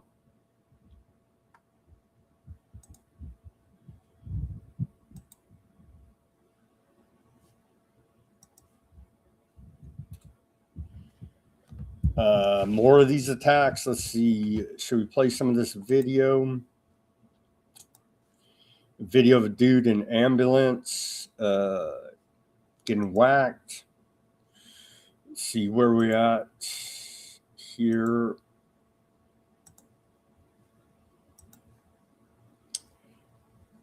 Horrific first-person camera scenes just arrived at the attack. Yeah, I don't think we'll show it because they're going to show the mangled bodies, and we can't have that. But know that it is happening, and you can go find the war porn of the mangled bodies blowing off arms, legs, heads, all the rest of it. It's essentially snuff films. It's quite horrific.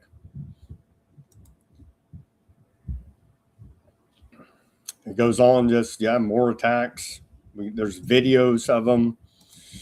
Of it, they're leveling the place as we continue to report here. On to Gaza now. You're like, but they're still whacking the Palestinians. Yeah, they still are. They still are. In the last 24 hours, 3 Palestinians have been killed and 35 wounded since October 7th, 2023, at least 72,942 Palestinians have been directly killed by Aardvark land forces and 173,011 wounded. Since October 11th, last year ceasefire, at least 936 Palestinians have been directly killed and 2,903 wounded by Aardvark land attacks. Bodies recovered from the rubble, 781. And there's video of a little girl laying on a gurney, blowing up, bleeding out of her neck. I'll save you that video, but there's clip after clip of little kids blowing apart. It's hellish. So yeah, in the last 24 hours they're in Gaza, and they're bombing them in the tents, right? I don't think this was a tent bombing per se, but yeah, they're bombing them, demolishing homes. It's just a full-on terror campaign against civilians, claiming they're fighting terrorism. Is what all this amounts to. And maybe they whack a terrorist here and there, but the large majority of those killed and injured are civilians. More pictures, stacked up bodies, dead kids. It's horrific. And on to the ultra-Zionist settlers in the occupied West Bank. They continue to set fires here now in what appears to be a scorched earth policy.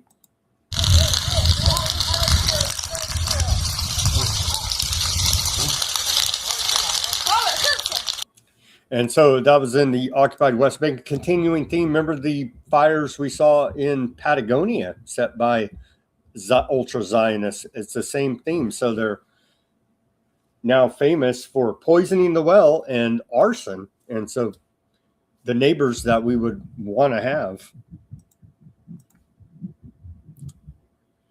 Aardvark land advances 2,162 new settlement units in the occupied West Bank. Aardvark authorities have approved 2,162 new housing units across settlements in the occupied West Bank, advancing major expansion plans.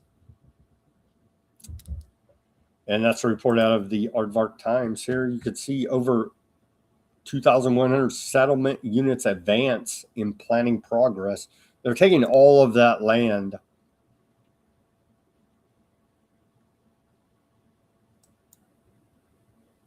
They're taking all of that land as we continue to report here now. Tel Aviv advances de facto annexation of occupied West Bank with massive settlement expansion. And then, of course, how do we know this? I don't know. Smotrich told us the plan, and they're hell-bent on carrying out that plan. That's how we know these things, because they tell us. I know it's antiseptic to cite their own evil plans, but they kind of tell us every day about what their evil plans are and their devotion and their commitment to carrying them out.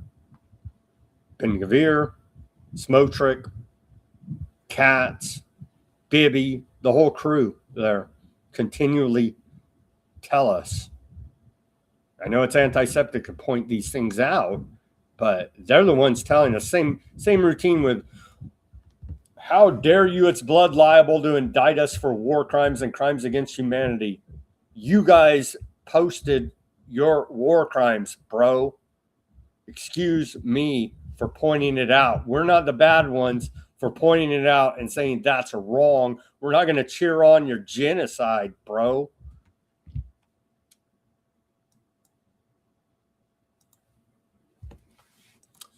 That's all the reporting we got for today. Same routine. The horror continues there in Lebanon, in Gaza, in the occupied West Bank, and in occupied Jerusalem. Out of Iran International, U.S. will recover Iran's enriched uranium in not too distant future, Trump says. Iran said it's just simply not happening. That's a no-go. But Trump keeps lying about their nuclear program. Aardvark Land and Lebanon united in push to curb Iran's influences, Aardvark Land envoy says. Well, Lebanon government is a puppet of America, the West, Aardvark Land essentially here now. So, yeah.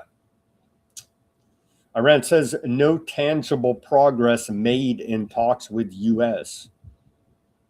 Not good. Not good. Chinese missile likely used in Iran shoot down of U.S. F-15E.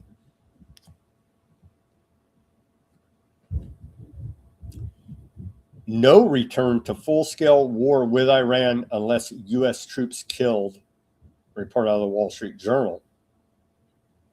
Bahrain arrests 15 individuals suspected of being Iranian operatives.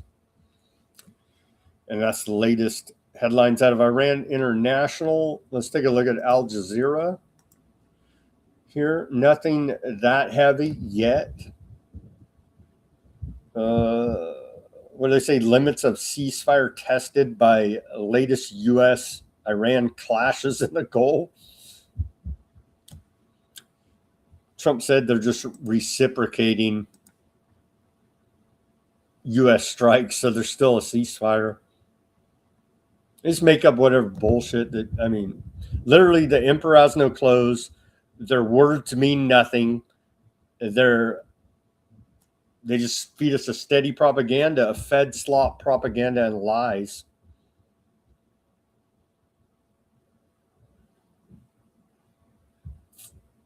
Yeah, not much new there out of Al Jazeera. We covered it. Big bombs are not dropping right now, so thankfully, I guess, is the best. But all signs are looking toward the big bombs dropping heavy again here now. Let's hope that doesn't happen. Let's pray for peace. But it's not looking good. It's not looking good on the peace negotiating front.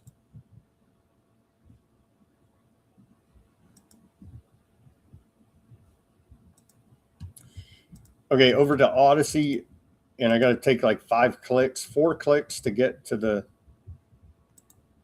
channel here now and see our viewers over there in the chat. Shout out to Odysee audience. Fat Bob, John, Deep, Gurr. Shout out to you guys. Thank you for tuning in and chatting it up on the Odysee.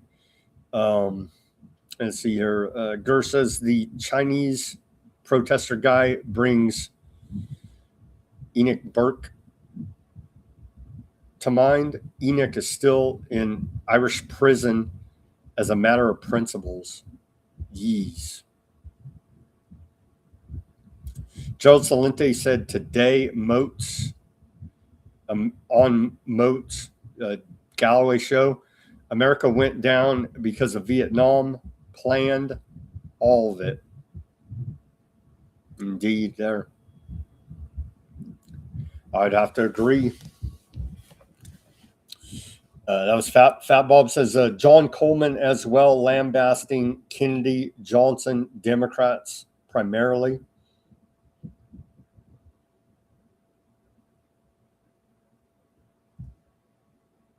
We got to look into this Enoch Burke. Glad you pointed that out, Gurr. I got to look. I'm saving the name, and we'll look into that guy because honestly, I never heard of him. Yeah, to remain in prison for at least another 3 weeks, they say. He's in prison for refusing to comply with court orders, and he has been formally dismissed. Is this the guy, the protester dude? Right now, I remember this guy.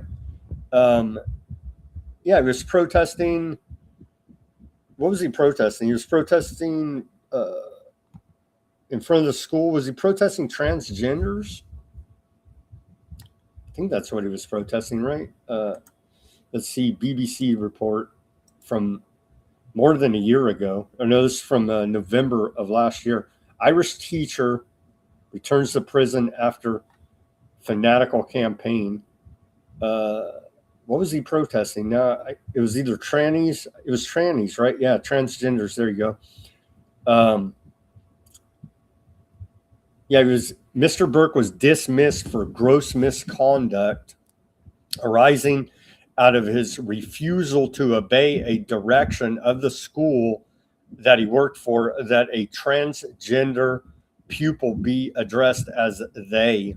It was for the crime of not using the correct pronouns there. So, yeah, kind of the same thing. I could see that, Gur. He's up again, except for it's a bunch of rainbow flag, green, purple, blue hairs, right? Are those tanks now in the ideological war of gender? So I could see, yeah. And he's sticking by his guns and doing a bunch of time in jail for it. I guess he's lucky they don't run him over with a tank. That may be next. That may be next.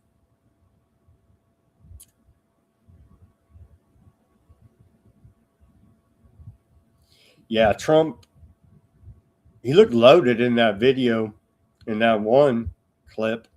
In those clips, what is it, Podcast One or whatever? I think that's out of like the New York Compost, their operation there. Something's up with his health.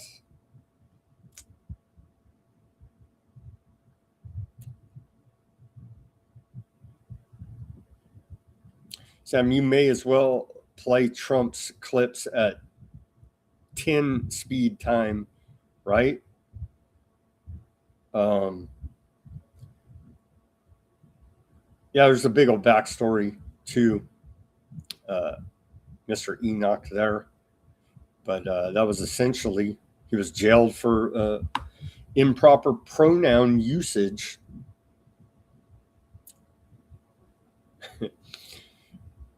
Fat Bob says, damn, I love our phony political racket system.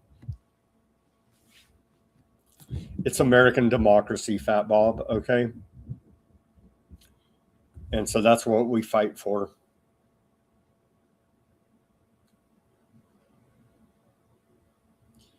Let's see here. Our last couple comments from John. No surprise in the U.S. Recognizing Somaliland after Aardvark land recognized them. Trump and company, no doubt, got their orders from Bibi and City of London to further the greater Aardvark land project. No, maybe you misunderstood the report. The State Department said they recognize the territorial integrity of Somalia, not Somaliland, which is a cutout they're trying to make of Somalia, the way I understand it. So, I don't know. We'll take a closer look at that. We did cover a lot of news today. Thank you, everybody, for tuning in to this Wednesday edition of Weaponized News. Thank you guys for tuning in on Odysee, keeping that chat lively and cordial as per usual. Thank you for tuning in on X, Kick, Bitchute, Substack, Rumble, and YouTube. Let's go over to Rumble and YouTube. We did have some chatting pick up there. Shout out to Mac again, Jimmy, Ryan on the YouTube says democracy's cooked, the American empire's over. Shout out to Carrie on the Rumble. Carrie says Trump imposed 12% tariffs on Australia again. Interceptor failed, then caused the airport damage. I don't know, Carrie. CENTCOM says that's not true. The first Avenger says Trump is everything you teach your children not to be. He's a cruel, ignorant, and lawless, a bully, a coward, a cheat, and a pathological liar. You sound, First Avenger sound like, remember there's a clip of Robert De Niro going off on Trump pretty funny one where he's like, he's a punk, he's a cheat, he's a scoundrel, and goes through all this stuff. Pretty funny one out there I've seen. But yeah, I don't disagree there with you, First Avenger. Max says the Zios have set this whole thing up to execute Americans' dignity, public reputation. Trump's doublespeak is a nebulous black hole. Yeah. Shout out to Denver on Rumble and the YouTubes. Denver says, because everything is chasing and unrealistic and further driving price points up for components, consumer demand falls and prices keep going up because government data projects. And then Jimmy said, put them in Republican states where they do as they're told. They are good bootlickers. Back to blue, bro, because it's for national security and our own safety. Our own enslavement is for our own safety, because you are, I guess you're considered safe if you're in an 8x10 cell in solitary confinement, unless you're Epstein, and then they'll find a way to let you kill yourself. But besides that, that's the only way we can guarantee your safety is solitary confinement in a concrete room alone with nothing, naked as well, because you may hang yourself. Max says SPLC ignored my calls for help. I know the hate budget's gone, bro. So I mean, they were funding a large part of hate in America, and now that they've taken that out of the economy, I'm sure one of these other orgs will pick up the mantle of funding the hate economy here in America. Let's see, lazy on the YouTube, it's already happening. Denver says, because market, America, we believe in a free market and free enterprise, even though we initiated tens of trillions of dollars of QE just over the last 2 decades. We are watching the near end of a very long con.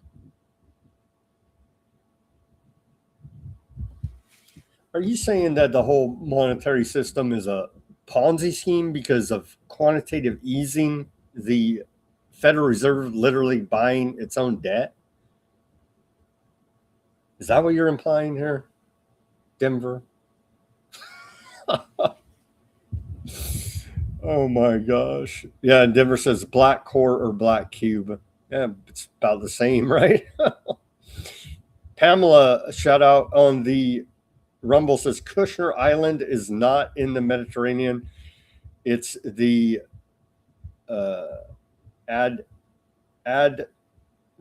Adriatic Sea, despite much reporting to the contrary.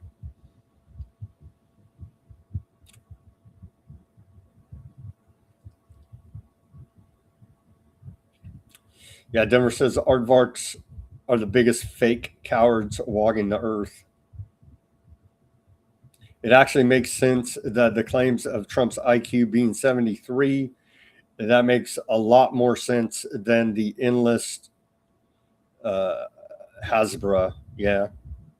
And then the pro aardvark Hasbro, yeah. Where's Ruckus? I don't know. No Ruckus today, but Ruckus will be joining us tomorrow, Mac. Hopefully. That's what earlier communications in the day had scheduled. So look for Ruckus tomorrow on Weaponized News. Thank you, everybody, for joining us on this Wednesday edition as we're in day 96 of the Iran war. And it's not looking like we're going to have any resolution, only looking like escalation. Let's pray for peace in Russia, Ukraine. Let's especially pray for peace in America, Iran, aardvark land massacres on Gaza and Lebanon. Let's pray for peace in all of these.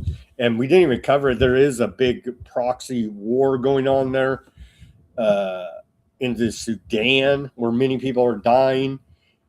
Proxy war between Saudi Arabia and the UAE and many other factions. with innocent men, women, children, civilians caught up in the middle being massacred, and it's quite horrific. That is also going on, but nobody seems to notice or care because they're in Africa.